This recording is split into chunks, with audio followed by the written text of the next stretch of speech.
Right, so this is my most disappointing whiskies of 2024. Now, these whiskies are not bad. Some of them are even great. They're just disappointing. I'm not mad. I'm just disappointed.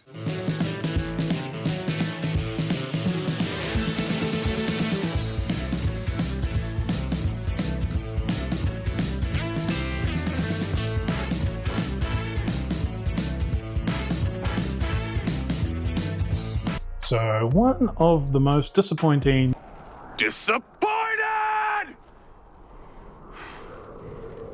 bourbons of 2024 was Old Granddad 16 year.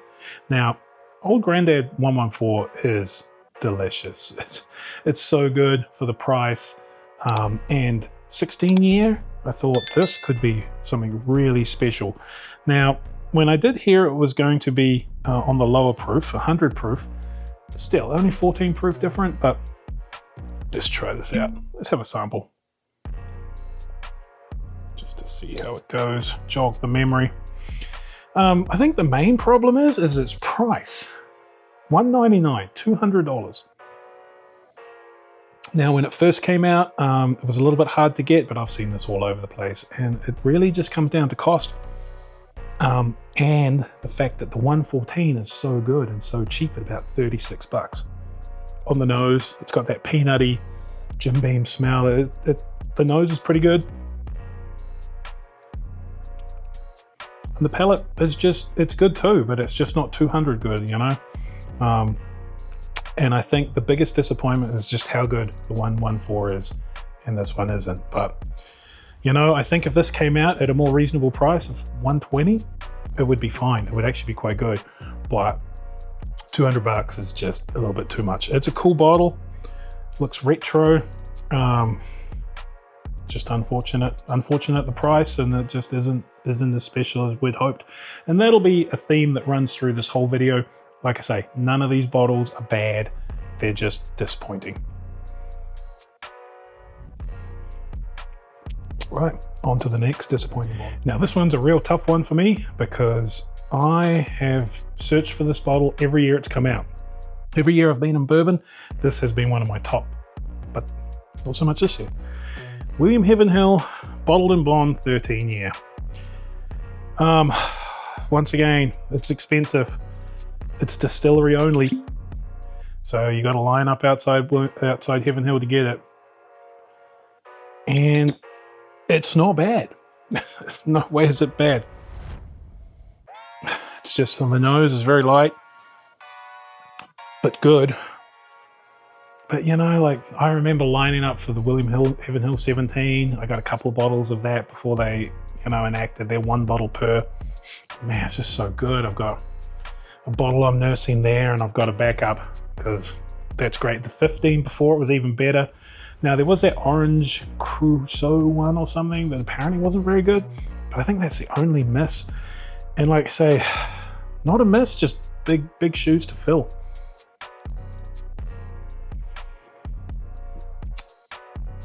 Yeah, good, but doesn't drink special. It doesn't, I don't know. It is not bad. It is just a little bit disappointing. And like I say, the price on this is not cheap. It's like 250 bucks. So, you know, 250 bucks, and you're spending a few hours of your life to get it because this is distillery only. So, yeah, another bit of a disappointment there. And maybe it's because I like the higher proof. So, once again, this is my list, nobody else's. So take that with a grain of salt. And once again, for me, I love Willam Heavenhill. It is probably one of my main bottles I hunt, and I just hope next year they come out with something maybe a little bit better. There was a 13 year a few years ago that was apparently really good, but this one's just a bit of a miss. Just because it's not special. Disappointed!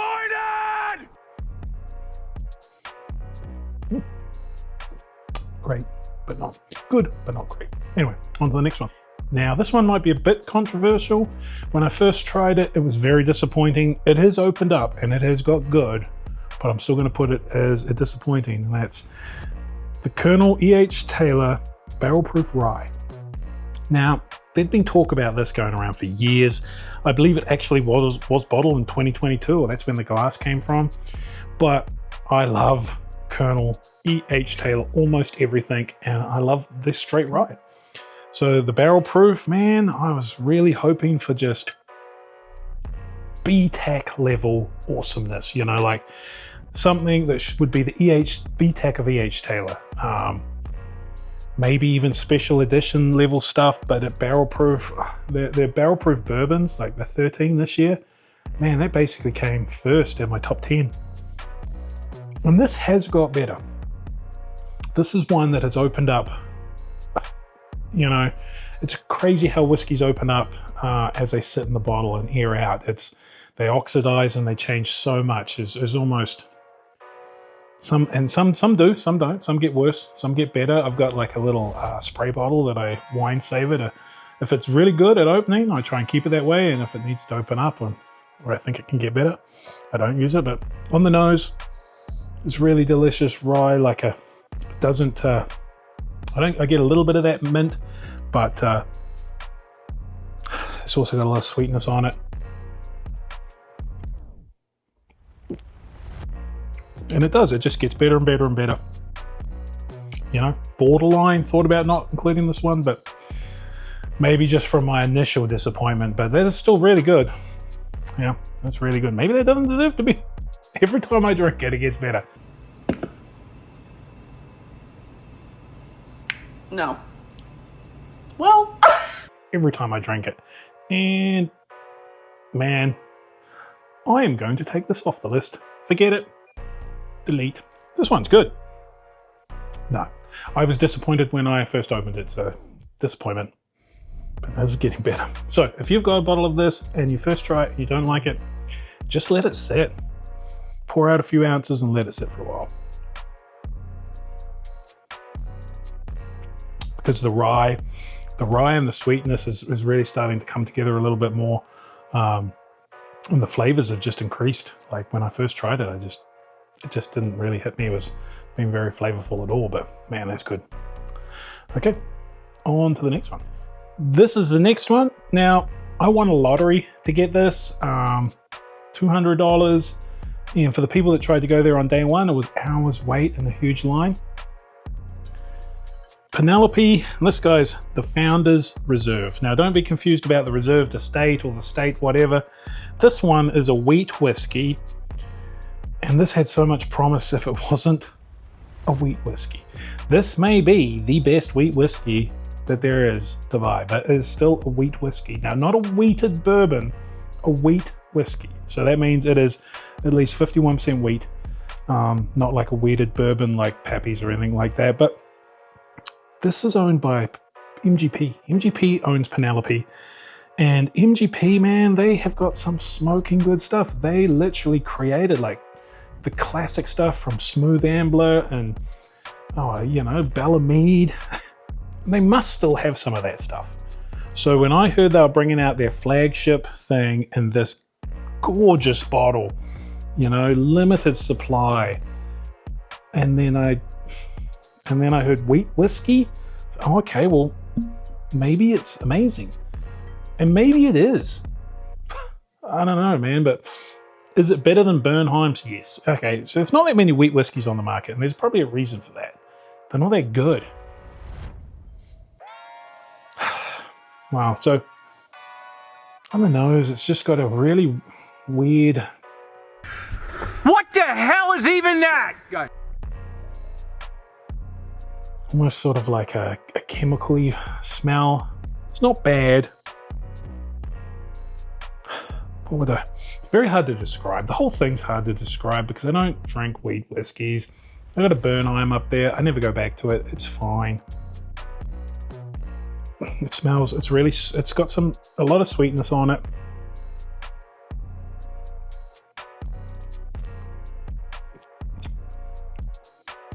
It's nice. It's nice. But it was $200. It was $200 flagship MGP product. They could have knocked this out of the park. They should have knocked this out of the park. The damn CEO needs to be fired. Oh, too late. You know, you wonder about business decisions sometimes, but the amount of effort that went into the bottle and the packaging,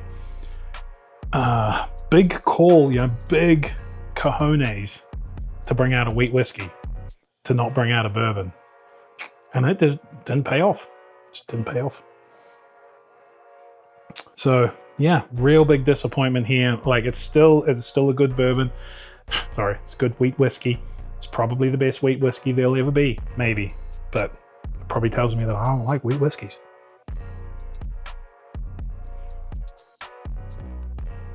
I barely like wheated bourbons. So maybe I'm not the guy. But I haven't heard any great reviews from this. Probably not many reviews because not many people got it. Like I say, had to win the lottery, whatever it was, and pay $200 and go to their distillery, Lux Row, to pick it up within 2 weeks before Christmas. So a lot of things had to happen for people to get this bottle, and just a little bit disappointing that MGP didn't give us a bourbon. Give us a bourbon! Okay, so this comes down to a specific batch, and it really comes down to the fact that its previous batch was so good. So this one is Elijah Craig A124. And it was just really because C923 was so good, and we were so hoping that maybe they were going to keep up the high age statement, high proof, and they didn't. So I like Elijah Craig. This isn't even. I had A124, and let's just say I got rid of it. But this one's good. This is A924, and it's good. So the A124 just didn't hit right, man. It was low proof, it was low age, and I just think the Elijah Craig, man, you need to be up there. Got to be up there in the 130s. This is 129, and this is 11 years, because the next one is the whole point of Heavenhill is just not good young. It just isn't. So this one, being the 924, is pretty good. The 124 was just bad. I drank poured it. I drank most of the bottle, but I just found myself, I was forcing myself to drink this thing, and I'm like, I'm not going to do that anymore. If I don't like it, I'd try and give it away, and if absolutely nobody wants it, it's going down the drain. Boy, that escalated quickly. What should we do with alcohol we don't want? Maybe I should, I got a channel, I suppose. I can give it away on the channel. That's probably what I should do. Yeah, I'll do that. How about I do that? But I don't want to feel like I'm giving you my shit stuff, But if you think that's a good idea, post down in the comments. And maybe I'll have a running thing of bottles that I just don't want anymore, and we'll give them away that way. So this one's good, but this isn't the one I'm talking about. But Elijah Craig, great. C923 was classic. I've got one of those left in the bunker down there, and hopefully they bring back the age statements. That's what I really want to see. If this glut keeps on happening, some big age statements coming back from Elijah Craig. Some 15 year 130 proof Elijah Craig. Oh God, it's gonna be so good. Okay, so on to probably the biggest disappointment of the bunch. Okay, so I really like to shit on this bottle, but I do so because it's bad. It just isn't good. Fucking grain to glass.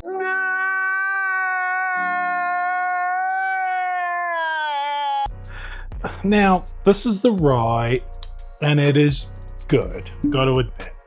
The bourbon is not. The wheated is okay, but it's $109 or something at the distillery, and it was semi, allocated. People were in line, and these were some of the bottles, and some people took this stuff, and it's a rye, it's good, but I am a big proponent of grain to glass. I think it's just a great idea. Nothing to do with economic stuff or ecology stuff or anything like that, but if you pick your grains, if you're specific in the grains you're using, right from the start, it's got to add It's got to be the next thing. Now does it make as much difference as the barrel? No. The distillery method? No. But when you've got all those sorted, you know, it's one more thing to add to your string. So I do believe this is the way to go. I was really looking forward to it. I just read a book from the guy, the distiller at TX Whiskey, the Texas guy, the Terroir of Whiskey. Really good book, link below. So I was looking forward to this. They take the grains locally from those paddocks that are around where they fields, I should say, from where the distillery is, and it's just too young. Just too young. This stuff's like 6 years old apparently, like, and it's $100. $100, $110, semi-allocated. Man, buy any private pick cheaper. Buy any barrel proof cheaper. Way better than these things. And just disappointing. It's disappointing. I think if they keep bringing them out at 6 years, I'll continue probably to be disappointed. If they can hold on, I think it was just a bit of a money grab. And I want to say, you know, I want to say what they were thinking at the time, but this really, I think, knowing Heavenhill and knowing how good their stuff can get with a few more years, and in another 2 to 4 years, this will be fantastic if they keep the age statement going up. But right now, just disappointing. This is very high rye on the nose, and a lot of mint, and you know. So if you're into rye, like I say, this is the best of the bunch. If you're going to get any, get the rye.